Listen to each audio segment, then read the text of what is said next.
Bendito seja Deus que nos chamou para louvor da sua glória. Cumprimento a todos com a doce paz do nosso Senhor e Salvador Jesus. E é com alegria que estamos chegando até você com mais um programa Mensagem de Vida. Hoje o nosso tema, como conviver com o sofrimento. Mas antes da nossa meditação sobre este tema, eu gostaria de deixar um convite para você. Todas as terças-feiras, às 19h30, nós reunimos no culto de oração. Você que precisa de oração, esteja conosco nesta terça-feira, às 19h30. Ou então, na quarta-feira, às 15 horas, na tarde da bênção. Na quinta-feira, nós reunimos em células, que são os grupos familiares que reúnem nos lares com a finalidade de estar examinando as Escrituras e orando uns pelos outros. Caso você queira receber o apoio de oração de um desses grupos que fica próximo da sua casa, entre em contato conosco. Nosso telefone é 3321-5161. No sábado, às 19h30, nós reunimos no culto de adoração a Deus. E no domingo, nós reunimos em 2 horários, sendo que às 9 horas é o culto de ensino das Sagradas Escrituras e às 19 horas o culto de celebração a Deus. Fica aí o nosso convite, é sempre uma alegria receber pessoa como você em uma de nossas igrejas.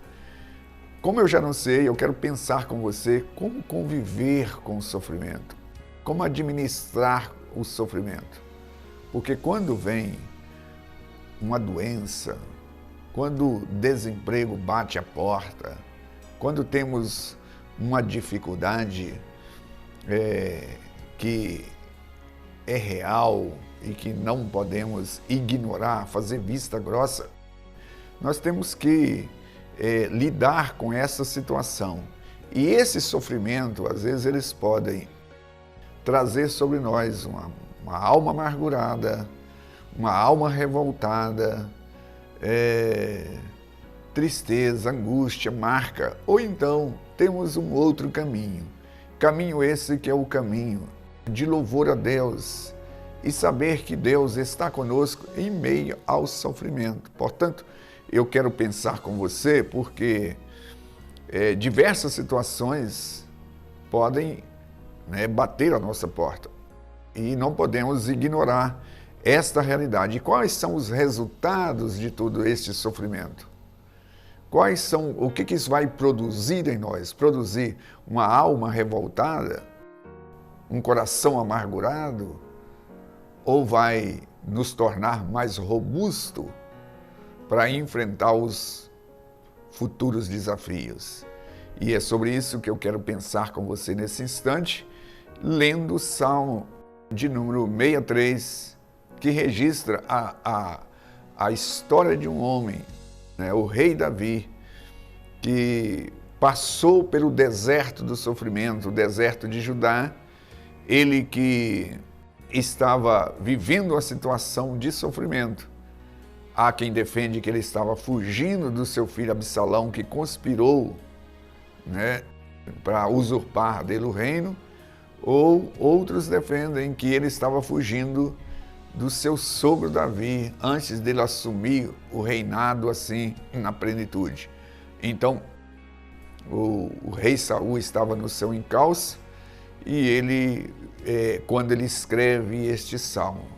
Então, os estudiosos são defensores que essas duas hipóteses que levam Davi a agir, a cantar, ele ao invés de ficar murmurando, ele começa, faz essa canção e celebra a Deus, embora ele não ignorando a realidade dos sofrimentos que ele estava administrando. Então, o Salmo de número 63 diz assim: Ó Deus, Tu és o meu Deus forte, e eu te busco ansiosamente, a minha alma tem sede de Ti, o meu corpo te almeja como terra árida, exausta, sem água. Assim eu te contemplo no santuário para ver a Tua força e a Tua glória, porque a Tua graça é melhor do que a vida, e os meus lábios te louvam. Assim cumpre-me bem dizer-te, enquanto eu viver, em Teu nome levanto as mãos. Como de banha e de gordura farta-se a minha alma, e com júbilo nos lábios a minha boca te louva. No meu leito, quando em Ti me recordo, no meu leito, quando de Ti me recordo, e em ti medito durante as vigílias da noite, porque tu me tens sido auxílio. À sombra das tuas asas eu canto jubiloso, a minha alma apega-se a ti, a tua destra me ampara.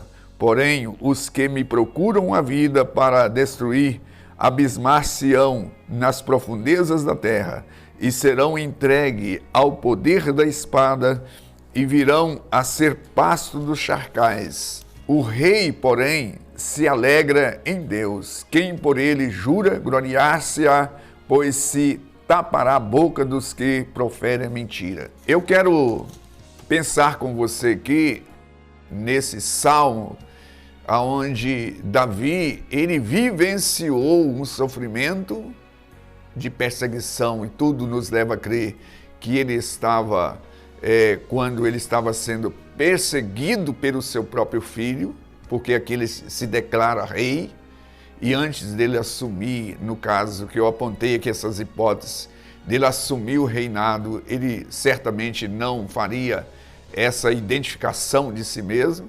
Então diz assim que ele, ele estava, primeiro versículo aqui que ele canta a Deus, na verdade, ele fala da alegria, de confiar em Deus. Então, as convicções que esse homem tinha, nesse verso assim, ó Deus, tu és o meu Deus forte.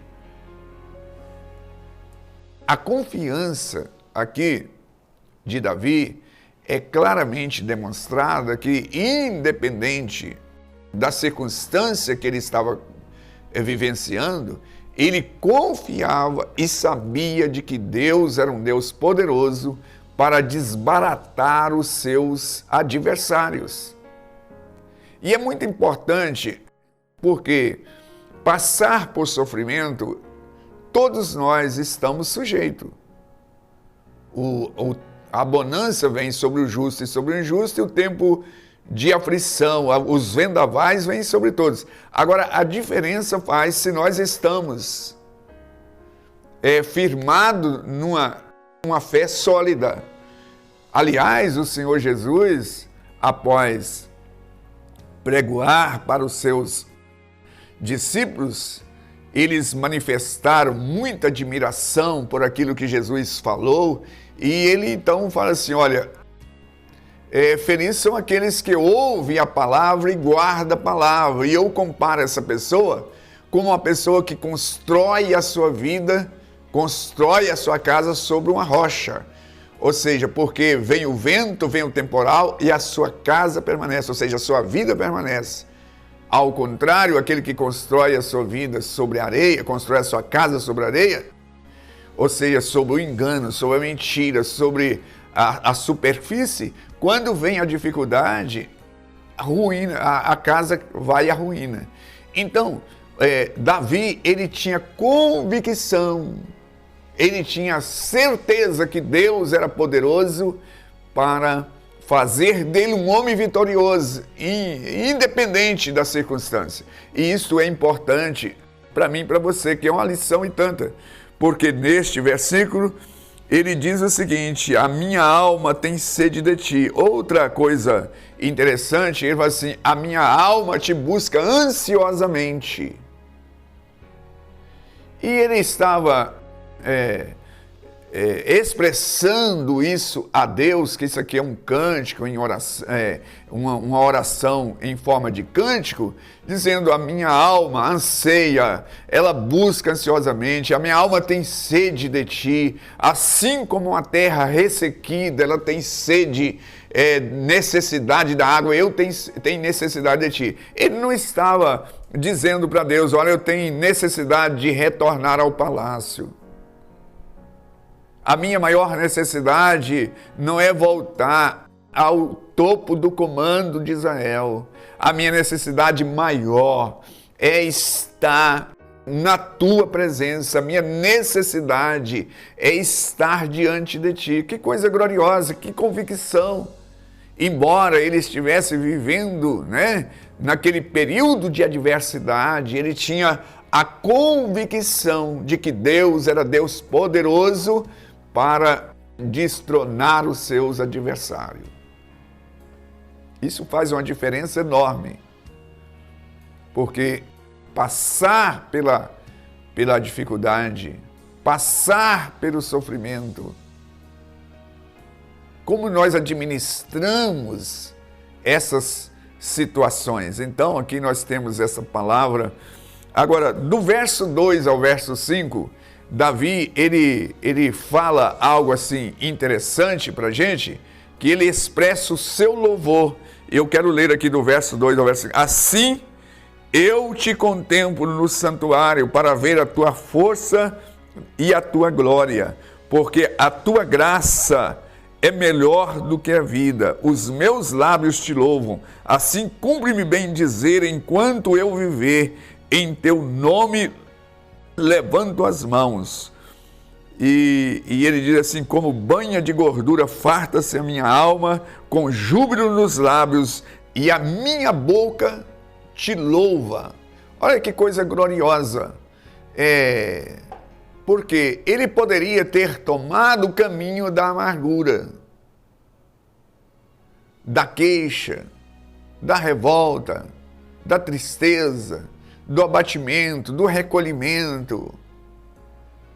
Ele poderia tomar o caminho e falar assim, eu não quero, olha, ó Deus, o Senhor me colocou, eu não estava me oferecendo para tornar rei de Israel, o Senhor manda um profeta na minha casa, me chama para essa missão e agora o Senhor me coloca numa situação, nesse beco sem saída, nesse embaraço. Olha o que me resultou em servir o Senhor. Não, ele não entrou por este caminho. Ele diz assim, a tua graça me é melhor do que a vida. Então, se ele tinha privilégios ali no palácio, se ele tinha regalia no palácio, se ele tinha um momento de ápice, de alegria e tudo, ele falou assim, a sua presença é melhor do que todas essas coisas. A tua presença me é melhor. No verso 8, no versos 6 a 8, fala algo assim interessante, que diz assim, a minha alma apega-se a ti, e a tua destra me ampara. Porém, os que me procuram a vida vão ser destruídos. Então, ele diz assim, do meu leito eu clamo, a minha alma se apega a ti. Ele revela a sua intimidade que ele tinha para com o seu Deus. E isso faz uma diferença enorme, porque tem muitas pessoas que acham que Deus está presente só no momento de opulância, de fartura, de bonança. Por isso que ele expressa no outro salmo assim, ainda que eu ande pelo vale da sombra da morte, tu estás comigo. E aí, neste versículo, ele diz assim, ainda nas vigílias da noite eu me lembro, eu me apego a ti, eu estou junto de ti, eu me descanso em ti. Então ele descansa no poderio, na graça, na bondade, por saber que Deus, que a graça de Deus é maior do que todas estas situações. Por isso que o apóstolo Paulo, ao escrever aos Romanos, ele diz assim, que os sofrimentos do tempo presente não se compara com a glória que há de ser revelada nos filhos de Deus. Há coisas gloriosas, há esperança, aquele que conhece o testamento, aquilo que está falando no testamento sobre a nossa herança. Eu e você temos esperança. Ele diz assim, eis que eu estou convosco todos os dias, assim, porque ele deu promessa, ele tem promessa para mim e para você. Eis que eu estou convosco todos os dias, até a consumação. Ele diz o seguinte, que eu virei e buscarei vós para mim, para estar junto de mim. Então, independente da fase que você está vivendo, da situação, como você está vendo, deve ser a maneira como você administra essas situações. Porque o sofrimento, eles podem, produzir em nós um coração revoltoso, produzir em nós amargura, produzir em nós tornar-se uma pessoa amarga, decepcionada, chateada, revoltada, mas ela pode nos levar ao caminho de maior robustez, de maior fortalecimento, para alcançar patamares maiores. Se nós não administrar a situação de adversidade bem, como Deus vai confiar em nós coisas superiores? Se nós não estamos sabendo administrar uma coisinha, coisinhas pequenas, porque há situações muito grandes, desafios muito grandes. Assim como um casal. Existem casais que eles brigam por coisas tão infantis. E aí, um ou outro é chamado, assim, se vocês estão conflitantes nessas situações pequenas, e quando surgir um problema real mesmo? E quando surgir? Como vocês vão lidar com essas situações? Então eu estou aqui para compartilhar com você, porque a maneira pela qual nós lidamos com o sofrimento é que faz toda a diferença se nós estamos sendo preparados. Por isso que o salmista, no Salmo de número 119, verso 71, diz assim: foi bom me ter sofrido para me conhecer melhor ao Senhor. Foi bom me ter passado pela prova. Ou como o profeta Abacuque, independente, se haja vaca no curral, se haja frutos no pomar, eu te louvarei e invocarei o teu nome. Olha, que fidelidade, que honra que ele estava dando para Deus. Por isso eu quero orar e pedir ao Senhor que nos abençoe e que nós possamos tirar lições preciosas do sofrimento. Bendito Deus e Pai, eu me dirijo a Ti em oração, pedindo ao Senhor que nos dê capacidade para transpor, ó Deus, o deserto do sofrimento, de maneira de cabeça erguida, como o apóstolo Paulo, ele diz que guardou a fé, ele completou a carreira, ele cumpriu o seu mandato, e assim nós possamos também agir. E eu oro a Ti em nome de Jesus. Graças a Deus. Estamos chegando ao final de mais um programa. Eu aguardo você no próximo. Igreja Batista Renascer, uma mensagem de vida.